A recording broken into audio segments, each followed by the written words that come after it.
Well, good afternoon, and welcome to Maranatha Baptist Church tonight for Wednesday night Bible study. My name's Harley Bates. I'm the associate pastor here, and I want to welcome everyone that's here and everyone that's online joining us tonight. We're going to be in the book of Hosea. We're going to start a Bible study on that book, and if you would just turn to chapter 1, that's where we're going to be starting off at. But for the next several weeks, we'll be in Hosea.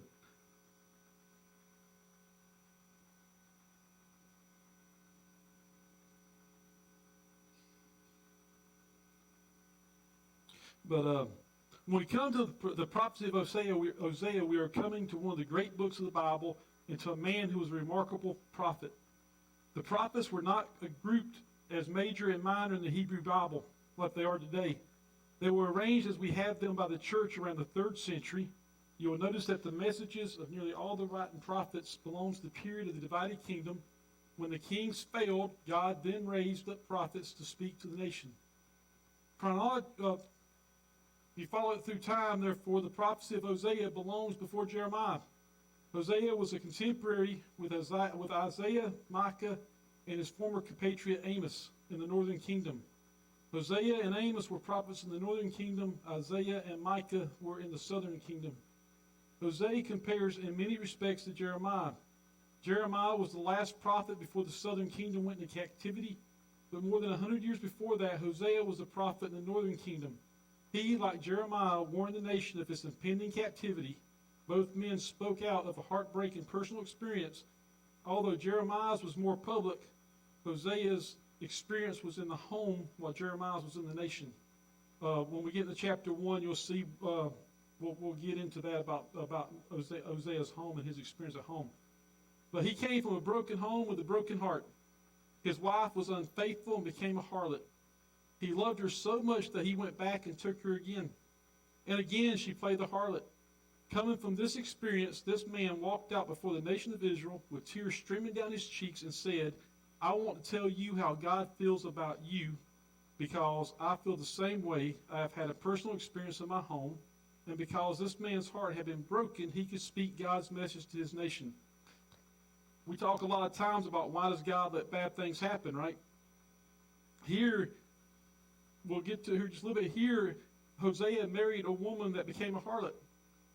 And the purpose of that was so that he would know how to talk and feel the way God felt when he gave the message to the people, to the children of Israel, that he would feel the same way that God was feeling about the people of Israel.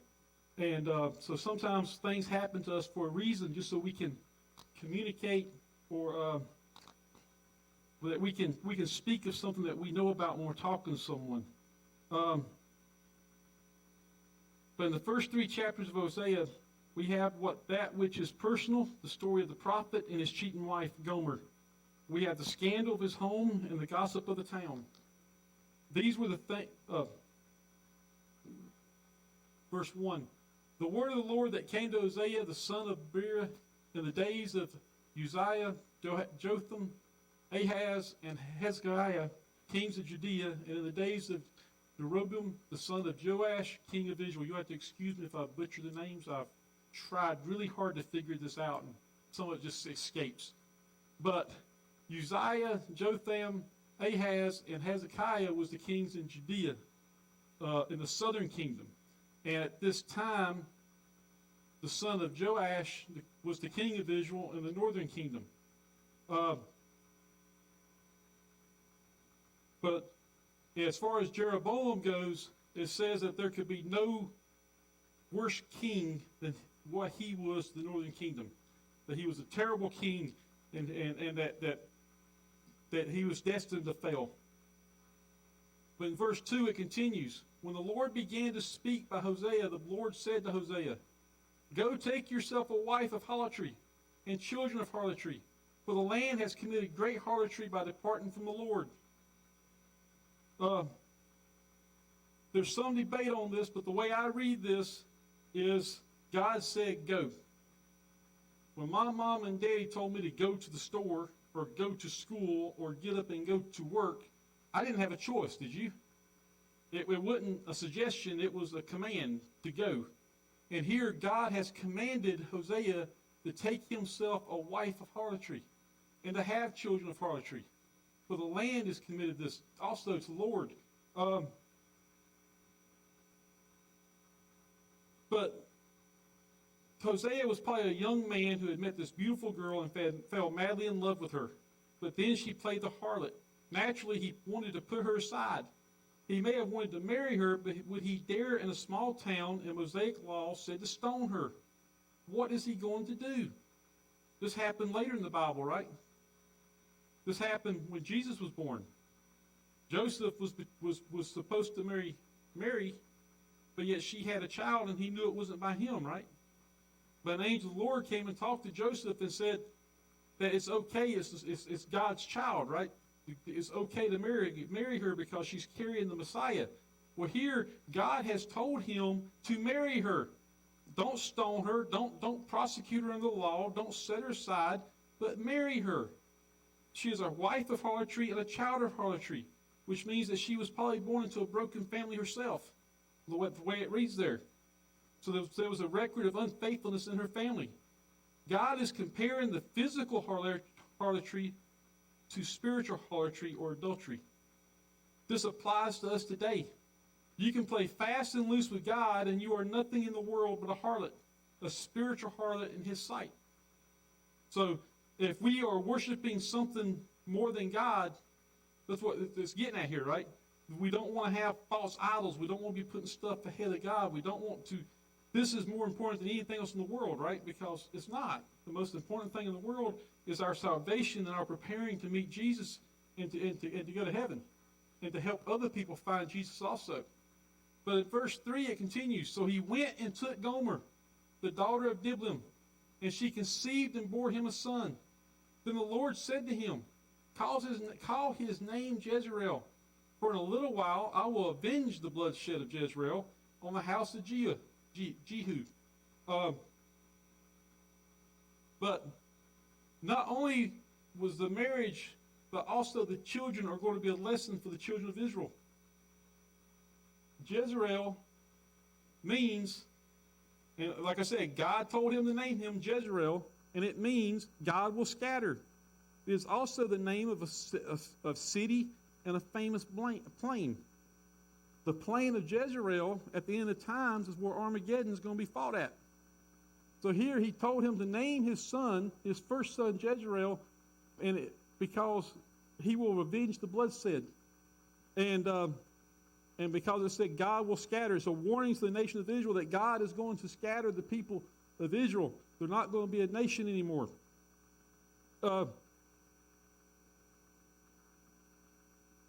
And bring an end to the kingdom of the house of Israel, it shall come to pass in that day that I will break the bow of Israel in the valley of Jezreel. Like I said, that will be Armageddon. But then after that she conceived again and bore him a daughter. Then God said to him, call her name Lu-Ramah, for I will no longer have mercy on the house of Israel, but I will utterly take them away. So here God told him again, the first child you're going to name, I will scatter. The second child you're going to name this, which means she never knew a father's pity. It was not that she was an orphan, but she did not know who her father was. God is saying through this circumstance to the people of the northern kingdom who had gone into had taken false idols, you will not know my pity, for I am not your father. You persist in rejecting God's grace and mercy. The day will come when you step over that line. This does not mean the grace of God cannot reach you, but it does mean that there will be nothing in you that the grace of God can lay hold of. You can trifle with God too long. The nation of Israel did, and the day came when God said, I will no longer have mercy on you. We've talked about this in the past, right? That if you feel the Holy Spirit working in you and you know what you are doing is wrong, but you continue to go back to that sin over and over and over, it becomes easier and easier to go back to that sin, don't it? And eventually it's going to get to the point where God's mercy and the Spirit of God ain't going to have nothing to grab a hold of to bring you back, because you've gotten used to living that way. You've gotten used to going back to that sin over and over and over again. And it's saying, that's what it's saying here, is that here with the children of Israel, that they will not know my pity, for I am not your father. That The mercy of God was still there, but he was telling them that at the time that he was not going to have mercy on them.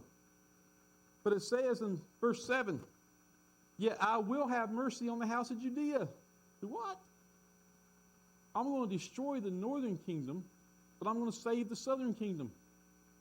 What God said, we will save them by the Lord their God, and will not save them by bow, nor by sword, or battle, by horses or horsemen. So God said, I am not ready to judge the house of Judea. Why? Why would he spare them and force the northern kingdom into captivity and destroy the northern kingdom? Because at this time, Solomon was still on the throne. I am not going to, or it's right after Solomon, it says, I am not, however, God said, I am not ready yet to judge the house of Judea. And it says that for the sake of David, God had said for the sake of David, he would not divide the kingdom under the rule of Solomon. In effect, God is saying, I am not going to save them by the fact that they have mighty army and atom bombs.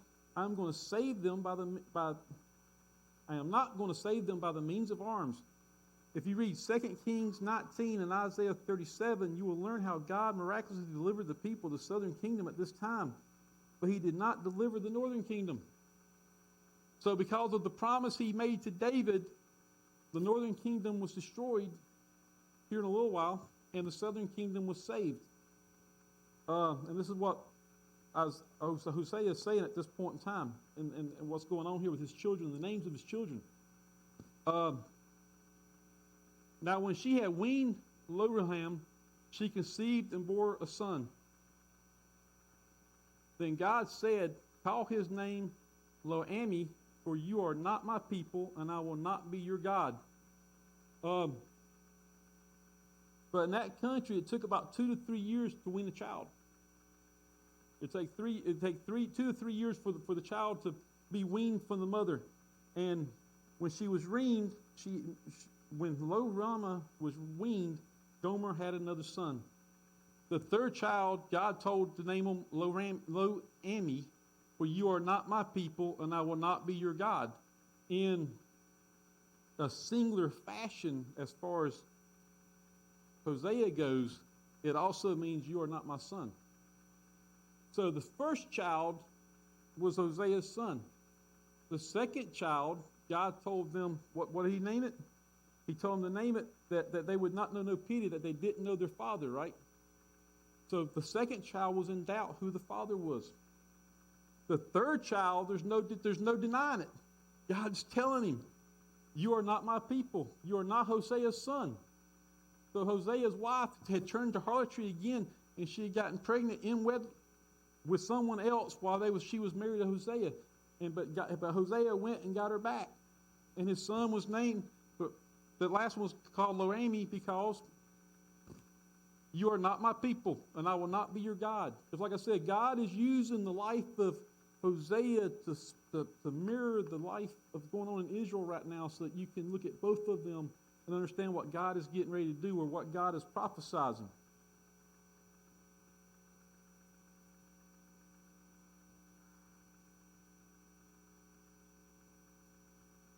But continuing on. Yet the number of the children of Israel shall be as the sand of the sea, which cannot be measured or numbered. And it will come to pass that in the place where it was said to them, you are not my people, there it shall be said to them, you are the sons of the living God. So here we're going back to the promise he made to Abraham, right? The Jewish people will be more than the sands of the sea. That if you counted every grain of sand, it would not equal the amount of children that Abraham would have, right? His sons, his grandsons, his lineage would go on forever, and it would be as many as the sands of the sea or the stars in the sky. It cannot be measured or numbered. So here, God is telling him that even though the Hebrew people have been decimated again and again by persecution, look at what Hitler did to them. Hitler killed millions of Jews during World War II. Yet there is a marvelous prophecy that God is going to increase their number. He's going to make them a strong nation. He's going to make them a big nation, just like he promised Abraham. It would be more than the stars of the sky or the sands of the sea. But it says here that where it was said that you are not my people, there it shall be said to them, you are the sons of the living God. Which means the children of Israel will find their way back to God, right? They will find their way back to God. And they will know who the Messiah is at the end. Then the children of Judea and the children of Israel shall be gathered together, and they shall appoint themselves one head, and they shall come up out of the land, for great will be the joy of Jezreel. Now remember, like I said, this is talking about a city, it's talking about a plain, it's talking about this man's son when it says Jezreel, but it's talking about the nation also. But Judea and Israel shall be gathered together, and they shall have one mind, and they shall elect one individual to represent the whole entire country. Has that happened yet in Israel? This prophecy has not been fulfilled yet. The fulfillment of this prophecy is believed to be when the Messiah returns. And they will know that he is God, that they will know he is the Son of God, because they will appoint themselves one head, and they shall come up out of the land. For great will be the day of Israel. Because here the Messiah will return, and they will know he is the Messiah this time. They will know that he is the Son of God at the end of time. And I can't remember how many hundreds of thousands of Israelites it says will be saved at the end, right? Because they'll be out preaching the gospel to all the children of Israel, and they will believe in Jesus, and they'll believe in the salvation, and they will find their way back to God. But at this time, the nation will come together. There will not be any 10 lost tribes of Israel. The one head referred to in Hosea's prophecy is the Messiah, of course. So, like I said, I'm not too sure why I got led here, but we are. But as we continue to study the book of Hosea, we have to remember that God is going to use his life in the first 3 chapters to explain what's also going on with the nation of Israel, right? And it's just like, well, it's like David. It's like Daniel. Daniel went into captivity, right? There was a prophet that told Daniel when the southern kingdom went into captivity how long the southern kingdom would be in the captivity, did it not? They told him, 70 years? And at the end of that time, Daniel went to the king and said, it's time to let the people go. And the king did. So the prophecy came true. Here, the prophecy is that the nation of Israel will come together and they will elect themselves one head, which will be Jesus Christ, and they shall come up out of the land, and great will be the joy of the day. I mean, what type of celebration are we going to have after the Battle of Armageddon's fought, and Jesus brings his throne down to the New Jerusalem, and we're going to live for 1,000 years with Jesus Christ, right? Ruling this world. What great celebration will there be that day? It should be a huge celebration, right, for everybody that believes, because they'll be the only ones left. Because after the trial, after the judgment, the sinners will be gone.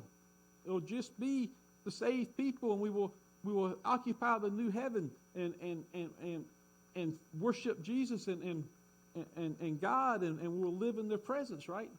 Because the Bible tells us in that time there'll be no sun, there'll be no moon.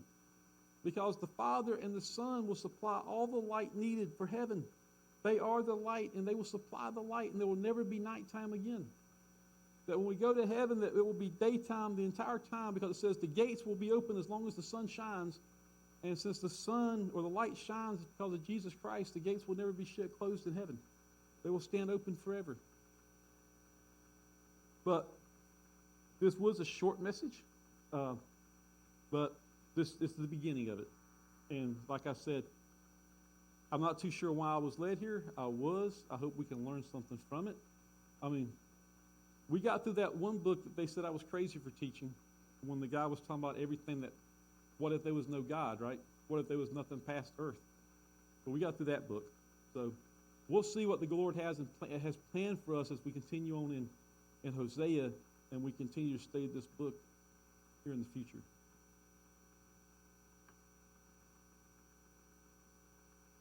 You got anything?